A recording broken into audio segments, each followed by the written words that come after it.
I can commit adultery. Morning, guys. So between when I recorded my thoughts and now, I was hoping to have, chatted with the lady in question. So she sent messages via email. So I replied her emails several times, and she didn't respond. I understand that it's a very uncomfortable topic to want to talk about, because most times people send messages to me after or before I read it. I also, try to talk to them, if, pray with them, just some form of reassurance that they're not alone and encouragement, I do that. But she hasn't responded. So by the time I recorded my take, there were some things I didn't say because I was hoping I would say to her.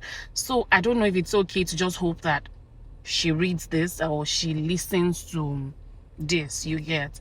So Blanket ready. Mic check. Let's talk. So yes, my opinion. Of course, God will forgive her. It's a sin. We all commit sins, and God is faithful and just to forgive. But I think where I had the funny expression was where she didn't think she could have feelings for anybody.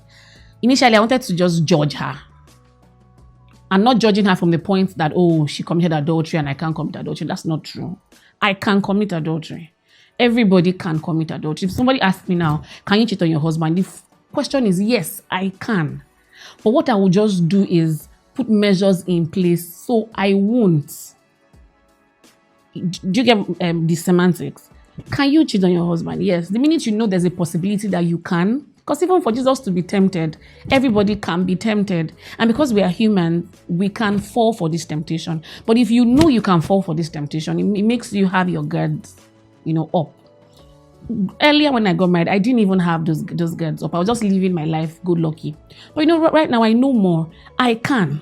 I know what I know now. I can cheat on my husband. But the thing is, I would put measures in place to make sure I don't. And about her not having any iota of guilt, I don't know why.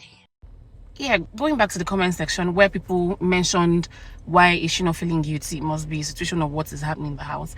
Yes, that is a possibility, but there's also a possibility where the emotion, guilt is an energy, is an emotion. I don't know how to explain it, but she's feeling something. She might just not know. One of such can be shame, and shame can take the place of guilt. I can't explain it, but it's true. Shame can take the place of guilt. Shock can take the place of guilt. Shock as far she did what she did, like she didn't even know it was a possibility to do what she did. And shock can be like shock can be because she's a proud person in that she thinks she has lots of integrity not to be committing adultery, and here she is committing adultery. Do you get me? So it's possible she's a proud person. So yes, God is possible, just because I didn't talk to her, I couldn't reach her, so I can't tell. I'm just speculating, and I'm just saying this because there can be also somebody else that is in the same experience that can bring herself to ask these questions to either the pastor or even a friend or even write any platform. So I'm just using this to have like a broad response, and that's my opinion. So yes, and like I said, my take. So it could be she's feeling shame, she's feeling shock, and those two feelings has not even let her process guilt. Do you understand?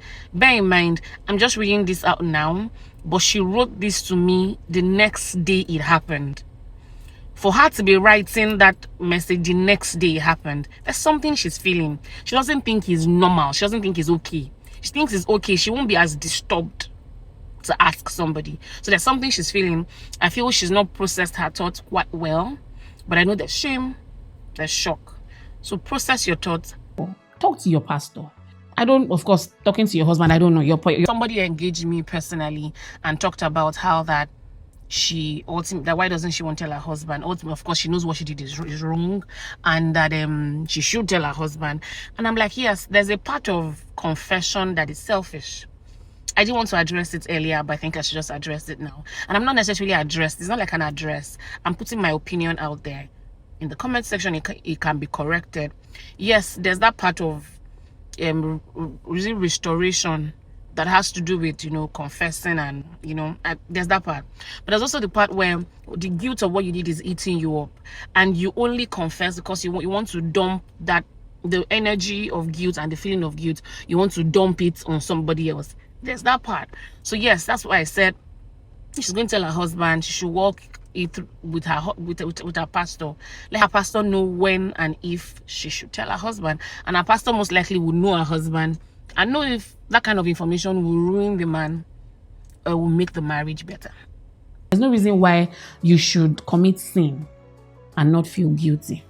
You know, I don't know if you've gotten so much into the message of grace to the point where, but I don't even think this is grace speaking. Yes, God can forgive you, but I'm not comfortable that you don't feel guilty about it. And yes, to anybody planning to get married, newly married, yes, you can cheat on your husband. You will just make, decisions every day not to, but you can. And at times when pride won't even allow you to feel guilt, if my people would humble themselves and pray, so you won't think that even prayerlessness is a form of pride. Do you get my point? So it is possible. So sis, ask yourself, are you too proud to even feel bad for what you've done? Sis, humble yourself and pray. Talk to God. That's my thoughts and that's my opinion, my godly counsel, my divine perspective on this issue. Thanks, guys.